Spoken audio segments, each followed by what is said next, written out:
السلام علیکم ورحمۃ اللہ وبرکاتہ۔ محترم ناظرین، محترم سامعین، آج کا مضمون ایک ایسے شخص کے بارے میں ہے جو ایک ہندو گھرانے میں پیدا ہوا اور پیدائشی طور پر ہندو تھا، لیکن بعد میں وہ بچپن میں کے دور میں ہی مسلمان ہو گیا۔ لیکن مسلمان ہونے کے بعد وہ اس پہ جو مشکلات پیش آئیں، جن مسائل سے وہ دوچار ہوا، بچے سے وہ جوان ہو گیا، جوانی کے عالم میں اس کو ایسے ایسے تکالیف برداشت کرنی پڑی کہ جن کو پڑھ کے بڑی تکلیف ہوتی ہے۔ تو اس کی داستان حیات بڑی ہی پرسوز اور پراثر اور ایمان افروز ہے۔ اسے میں آپ کے سامنے پیش کر رہا ہوں، چونکہ داستان تھوڑی طویل ہے، اس لیے میں اس کو قسطوں میں پیش کروں گا، اور آپ سے درخواست ہے کہ آپ اس کی تمام قسطیں ضرور سماعت فرمائیں۔ لیکن خاص بات یہ ہے کہ اس کو پڑھنے کے بعد احساس ہوتا ہے کہ ایمان کتنی بڑی دولت ہے، مسلمان ہونا کتنی بڑی بات ہے۔ اللہ تعالیٰ نے ہم مسلمانوں پہ کتنا بڑا کرم فرمایا ہے کہ ہمیں پیدائشی طور پر مسلمان بنا کے دنیا میں بھیجا۔ ہمیں مسلمان ہونے کے لیے کسی قسم کی مشکلیں برداشت نہیں پڑی، ہم بنے بنائے مسلمان تھے۔ لیکن افسوس کی بات یہ ہے کہ ہم نے اس نعمت کی قدر نہیں کی۔ اتنی بڑی نعمت ایمان، جس کا اندازہ آپ کو اس مضمون سے ہوگا کہ کتنی بڑی نعمت ہے کہ جس کے لیے انسان کیا کیا برداشت کر سکتا ہے۔ ہمیں یہ پیدائش کے ساتھ ہی مل گئی تو ہم نے اس کی قدر نہیں کی، حالانکہ اس کی قدر اسی طرح ہو سکتی ہے۔ ایک مسلمان ہونے کی حیثیت سے ہم اپنا کردار اتنا شاندار بنائیں کہ لوگ اس سے متاثر ہوں۔ یعنی مسلمان ہونے کے باوجود جو ہم یہ بے ایمانی، چوری، دغا بازی، غبن، ظلم، زیادتی، یہ جو ناانصافی، یہ سب کچھ جو کرتے ہیں تو اس دولت کی ناقدری ہے۔ اور قیامت کے دن اللہ تعالیٰ پوچھے گا کہ میں نے تمہیں ایک دولت سے مالا مال کیا تھا پیدائش کے طور پر، تو تم نے اس کی کیا قدر کی؟ ان لعنتوں سے تم کیوں نہیں بچ کے رہے؟ اپنے آپ کو ایک سچا مسلمان کیوں نہیں بنا کے دنیا کے سامنے پیش کیا؟ تو حقیقت میں مراد کہنے کی ہے کہ اس مضمون کو پڑھنے کے بعد احساس ہوتا ہے کہ ہمیں کتنی بڑی دولت مل گئی ہے پیدائشی طور پر، اور ہمیں اس کی کتنی قدر کرنی چاہیے۔ یہ مضمون ہے، اس کا عنوان ہے درویش کامل، اور اس کے لکھنے والے ہیں مقبول جہانگیر۔ اس کے ٹائٹل میں آپ لکھتے ہیں کہ اس برہمن بچے کی سچی رودات جسے ایک مرد مومن کی نگاہ اور فیض صحبت نے ناہر سنگھ سے شیخ حضرت مولانا خلیل الرحمن مدنی رحمۃ اللہ علیہ بنا دیا۔ یعنی جب وہ ہندو تھے تو ان کا نام ناہر سنگھ تھا، لیکن جب وہ مسلمان ہو گئے اور علم و فضل میں بہت آگے بڑھ گئے تو آپ کا انتقال جب ہوا تو آپ اس نام سے مشہور تھے، شیخ حضرت مولانا خلیل الرحمن مدنی رحمۃ اللہ علیہ۔ آئیے اس داستان کو پڑھتے ہیں۔ مقبول جہانگیر صاحب لکھتے ہیں کہ آج سے 150 برس پہلے کا ذکر ہے۔ یو پی کے مشہور معروف قصبے رڑکی میں ایک بزرگ تشریف لائے اور قصبے کی ایک چھوٹی سی کچی مسجد میں ٹھہر گئے۔ کشیدہ قامت، سرخ سفید چہرہ اور چہرے پر برستے ہوئے نور، سرتاپا سفید لباس میں ملبوس، سن کچھ زیادہ نہ تھا، جوانی کی منزلیں طے کر کے ادھیر عمری کی سرحد میں قدم رکھ رہے تھے۔ مختصر سی شرعی داڑھی میں چند ہی بال سفید ہوئے تھے، تاہم شان بزرگی ان کی چال ڈھال اور لب و لہجے سے آشکارا تھی۔ گفتگو میں متانت، بشرے سے شرافت اور قول و عمل سے صداقت کا اظہار ہوتا تھا۔ ابتدا میں جب تشریف لائے تو قصبے والوں نے خاص توجہ نہ دی، یہی جانا کہ مسافر ہیں، مسجد میں چند روز ٹھہر کے چلے جائیں گے، مگر جب کئی دن گزر گئے اور مولانا کو لوگوں نے وہیں پایا تب ان سے حالات جاننے کی جستجو ہوئی۔ قصبے میں پڑھے لکھے افراد کی تعداد زیادہ نہ تھی، تاہم مسلمانوں میں ذی علم موجود تھے۔ مسلمانوں کے علاوہ ہندو برہمنوں کے کئی معزز خاندان بھی رڑکی میں آباد تھے۔ مولانا مسجد کو نئے سرے سے آباد کیا اور پھر دیکھتے دیکھتے طلباء ان کے پاس جمع ہونے لگے۔ وہ کسی سے کچھ طلب نہ کرتے اور للہ درس قرآن وغیرہ کا درس دیا کرتے، لوگوں کو شرعی مسائل سے آگاہ کرتے، خود ہی اذان دیتے اور 5 وقت کی امامت کرتے۔ دیکھنے والوں نے یہ بھی دیکھا کہ وہ سخت متقی اور پرہیزگار ہیں، خود ہی اپنے ذاتی روٹی پکاتے اور صبر و شکر سے کھا لیتے ہیں، بلکہ مسجد میں آنے والے مسافروں کی توازے بھی خندہ پیشانی سے فرماتے تھے۔ قصبے کے بازار میں نکلتے تو ادنا و اعلیٰ کو سلام کرنے میں پہل کرتے، بات چیت میں منہ سے پھول جھڑتے۔ بہت جلد قصبہ گرویدہ ہو گیا، یعنی پورا قصبہ گاؤں آپ کا گرویدہ ہو گیا۔ مسلمان تو خیر دیوانہ وار فدا تھے، ہندو برہمنوں کی نگاہوں میں بھی ان کا احترام کم نہ تھا، اور اکثر ہندو گھرانوں کے بچے ان سے اردو اور فارسی کا درس لینے مسجد آنے لگے۔ یعنی اتنا اثر ہو گیا ان کو کہ مسلمان تو مسلمان، ہندو بچے بھی مسجد میں آ کے ان سے درس لینے لگے، اردو کا اور فارسی کا۔ مولانا کا ارادہ رڑکی میں قیام کا تو نہ تھا، محض سیاحت کے لیے ادھر نکلے تھے، لیکن اس قصبے کا ماحول اور گرد و پیش کی آب و ہوا اس قدر پسند آئی کہ وہیں رہنے کا عزم کر لیا۔ وہاں سے ذرا دور حضرت مخدوم علی احمد صابر کلیری رحمۃ اللہ علیہ کا مزار مبارک ہے، جہاں مسلمانوں کی ہمہ وقت حاضری ہوتی ہے۔ دوسری جانب ہندوؤں کا مشہور تیرتھ ہردوار بھی قریب ہی تھا۔ رڑکی کو اس اعتبار سے بھی خصوصیت حاصل تھی کہ انگریز حکمرانوں نے خاصی بڑی چھاؤنی قصبے سے باہر بنائی تھی۔ پہاڑوں کے بعض قصبے کی فضا بےحد خوشگوار اور سرد تھی، اور اس کا حسن اس نہر نے دوبالا کر دیا تھا جو پہاڑوں کے اندر سے نکلتی اور آبادی کے درمیان میں سے گزرتی تھی۔ اسے نہر گنگ کہتے تھے۔ قصبے کی اکثر عمارتیں پتھر کی بنی ہوئی تھیں اور جا بجا میلوں میں پھیلے ہوئے باغ تھے۔ صبح کے وقت نہر کی جانب جائیے تو صبح بنارس یاد آئے، اور شام کا سما بالکل ایسا ہی تھا جیسے شام اودھ کا نظارہ کر رہے ہوں۔ مولانا کا نامی اس میں گرامی عبدالسمی تھا۔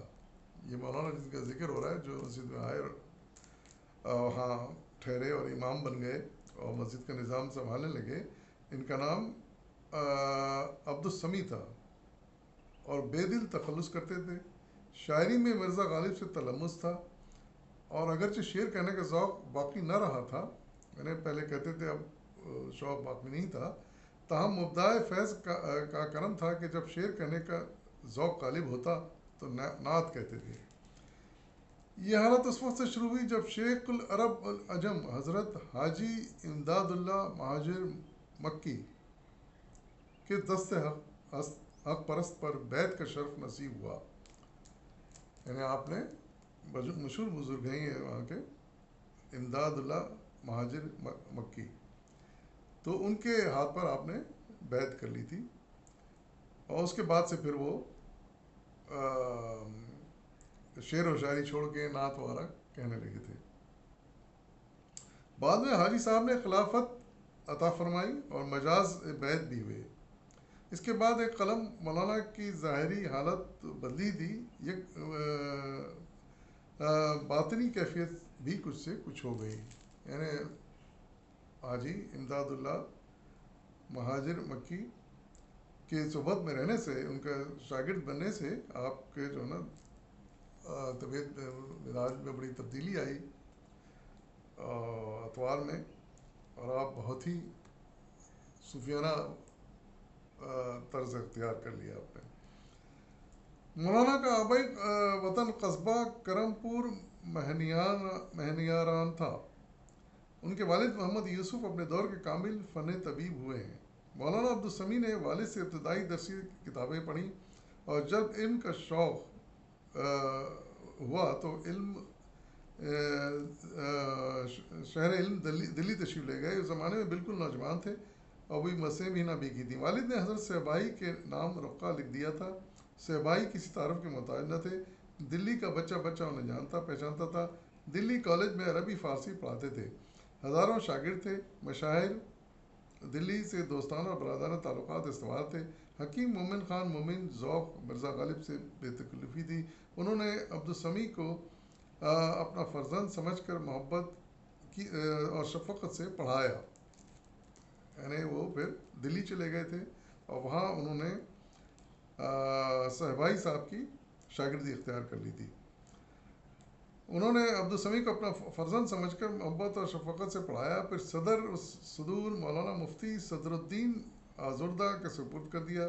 مفتی صاحب نے ہونہار شاگرد کو حدیث اور تفسیر پڑھائی، پھر انہوں نے درس لیا مفتی صدر الدین آزردہ، انہوں نے ان کو حدیث اور تفسیر قرآن کی تفسیر پڑھائی۔ اسی زمانے میں مولانا رحمۃ اللہ کیرانوی بھی دہلی میں تھے، چنانچہ چند اسباق عبدالسمیع نے ان سے بھی پڑھے اور تلمذ کی نعمت حاصل کی۔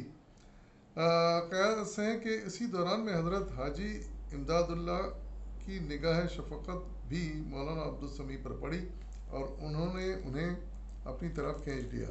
ایک مرتبہ حاجی صاحب کے ساتھ سفر میں تھے، پھر آخر میں وہ حاجی امداد اللہ صاحب کے شاگردی میں آ گئے تھے اور انہی کی صحبت میں رہتے تھے۔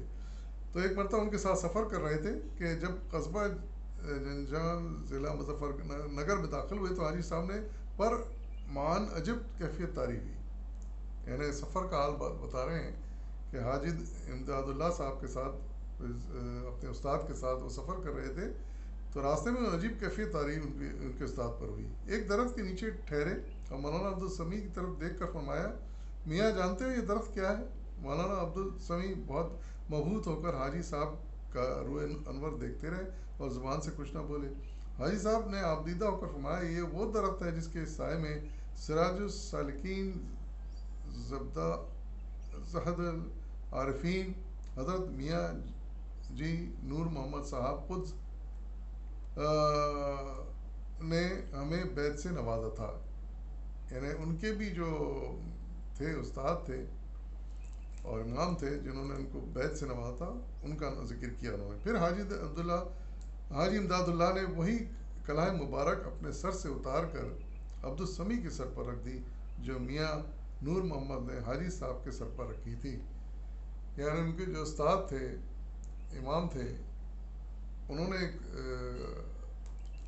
ٹوپی ان کے اپنے جو ان کے استاد نے دی تھی وہ ٹوپی انہوں نے مولانا عبدالسمیع کے سر پر رکھ دی، یعنی دوسرے الفاظ میں ان کو یہ درجہ عطا کر دیا، اس درجے پہ فائز کر دیا اپنے شاگرد کے۔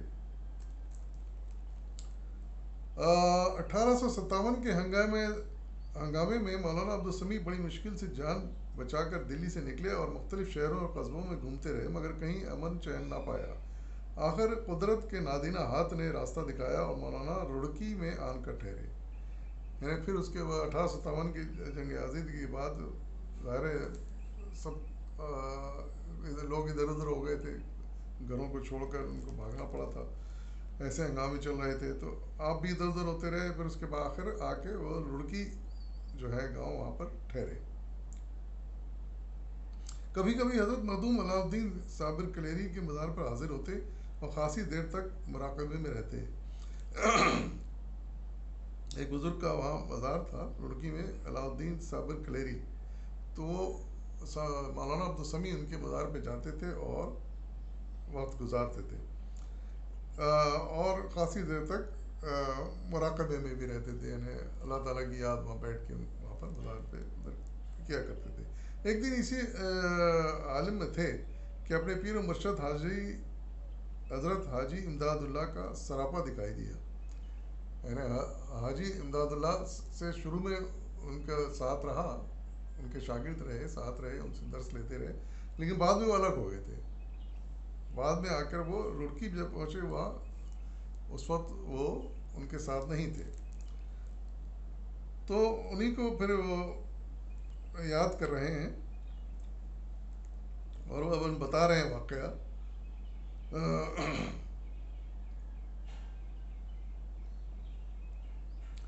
وہ بتا رہے ہیں کہ 1857 میں کے ہنگامی دارالحکومت مولانا عبدالسمیع بڑی مشکل سے جان بچا کر دلی سے نکلے، مختلف شہروں قصبوں سے گھومتے رہے مگر کہیں چین نہ پایا، آخر قدرت نے کے نادید ہاتھ نے راستہ دکھایا اور مولانا رڑکی میں آن کر ٹھہرے۔ کبھی کبھی حضرت مخدوم علاء الدین صابر کلیری کی راہ پر جاتے اور خاصی دیر تک مراقبے میں رہتے۔ ایک دن اسی مراقبے کے عالم میں اپنے پیر و مرشد حضرت حاجی امداد اللہ کا سراپا دکھائی دیا۔ حاجی صاحب اس زمانے میں ہندوستان سے ہجرت کر کے مکہ معظمہ مستقل قیام کی نیت سے جا چکے تھے۔ مکہ معظمہ چلے گئے تھے امداد اللہ حاجی مکی۔ تو مکہ معظمہ قیام کی نیت سے جا چکے تھے۔ مولانا عبدالسمیع نے دیکھا کہ حاجی صاحب کے ساتھ 12-13 برس کا ایک لڑکا بھی ہے۔ مولانا نے بصد ادب دریافت کیا کہ حضرت یہ بچہ کون ہے؟ فرمایا یہ ہمارا بیٹا ہے۔ اس جواب پر مولانا عبدالسمیع کو بڑی حیرت ہوئی۔ یہ آپ کیا فرماتے ہیں؟ حاجی صاحب نے جواب دیا، ہاں یہ ہمارا بیٹا ہے، عنقریب تم اس سے ملو گے، اس کا خیال رکھنا۔ یعنی ان کے جو بزرگ تھے، ان کے استاد جو تھے محترم حاجی امداد اللہ مہاجر مکی، جن کی صحبت میں وہ کچھ عرصہ رہے تھے، پھر وہ حاجی امداد اللہ مکے چلے گئے تھے مستقل قیام کے لیے، وہ ان کو اس مراقبے میں نظر آئے، اس مراقبے کی حالت میں ان کو دیکھا اپنے سامنے، اور یہ دیکھا کہ ان کے ساتھ ایک بچہ ہے جس کا پیٹھ پر ہاتھ رکھ کر کہہ رہے ہیں کہ یہ بچہ میرا ہے اور اس کا خیال رکھنا۔ اس مراقبے کے بعد مولانا عبدالسمیع کی نظروں میں اس لڑکے کی صورت مدتوں قائم رہی۔ اکثر حیران ہو کر غور کیا کرتے کہ اس مراقبے میں حاجی صاحب نے جو کچھ فرمایا اس کا اصل مطلب کیا ہے، لیکن سمجھ میں نہ آتا تھا۔ حاجی صاحب انہوں نے پھر حاجی صاحب کو ایک خط بھی بھجوایا، مکہ ایک خط بھیجا انہوں نے کہ اس کی وضاحت کریں، یہ جو مراقبہ مجھے ہے اس کی کچھ وضاحت کریں، مگر کوئی جواب نہ ملا۔ خیال کیا کہ شاید یہ خط حضرت تک نہ پہنچا ہوگا۔ تاہم روز بروز روح کی الجھن بڑھتی جاتی تھی۔ ایک روز مسجد میں بیٹھے طلباء کو درس دے رہے تھے کہ ایک شخص مسجد کے دروازے کے قریب آیا۔ مولانا نے گردن اٹھا کر دیکھا، آنے والا رڑکی کا نہایت دولت مند ہندو شخص تھا، مستری، اس کا نام تھا مستری موتی سنگھ کے نام سے قصبے کا کون ایسا فرد ہوگا جو واقف نہ تھا، یعنی مشہور اور دولت مند آدمی تھا وہ وہاں کا موتی سنگھ۔ مولانا بھی اسے اچھی طرح پہچانتے تھے۔ وہ اٹھ کر دروازے پر گئے۔ اب پہلی بار ان کی نظر مستری موتی سنگھ کے پیچھے کھڑے ہوئے ایک بچے پر پڑی۔ مولانا اس کی صورت دیکھی اور مبہوت رہ گئے، حیرت زدہ رہ گئے، کیونکہ یہ صورت تو انہوں نے کئی برس پہلے اپنے مراقبے میں دیکھی تھی۔ انہوں نے مستری موتی سنگھ سے پوچھا کیوں کر آنا ہوا، یہ لڑکا کون ہے؟ مستری نے ادب سے کہا یہ میرا لڑکا ناہر سنگھ ہے، اسے پڑھنے لکھنے کا کوئی شوق نہیں، ہر وقت کھیل کود میں دھیان دیتا رہتا ہے، کئی پنڈتوں کو سپرد کر چکا ہوں کہ اسے آدمی بنائیں، مگر سب اس کی شرارتوں سے نالاں ہو کر انہوں نے ہاتھ جوڑ لیے۔ اب مجبور ہو کر آپ کی خدمت میں لایا ہوں، اس پر نظر کیجئے، اردو اور فارسی پڑھا دیجئے اور حسب مقدور نذرانہ پیش کروں گا۔ مولانا نے مسکراتے فرمایا فقیر کو نذرانہ پیش کرنے کی ضرورت نہیں، بچے کو چھوڑ جائیے، خدا نے چاہا تو آپ کو کوئی شکایت نہ ہوگی۔ مستری موتی سنگھ نے بچے کو چھوڑ دیا۔ مولانا نے شفقت اور محبت سے اس کا ہاتھ پکڑا اور مسجد کے اندر لے گئے۔ ناہر سنگھ نے ابتدا میں رسیاں توڑانا چاہیں، یعنی وہ ان کے دسترس سے نکلنا چاہا، بھاگنا چاہا وہاں سے، مگر بہت جلد مولانا کے حسن سلوک اور محبت نے اسے رام کر لیا۔ ایسی شفقت، ایسا پیار تو اسے اپنے گھر میں بھی نہ ملا تھا۔ چند روز کے اندر اندر اسے مولانا سے ایسا انس ہوا کہ گھر جانے کو تیار نہ ہوتا تھا۔ مولانا کے سامنے پیر و مرشد حاجی امداد اللہ کا فرمان تھا کہ یہ میرا بیٹا ہے، اس اعتبار سے ہر وقت ناہر سنگھ کی تعلیم و تربیت کا ایسا خیال رکھتے جیسے انہیں کی اولاد ہے۔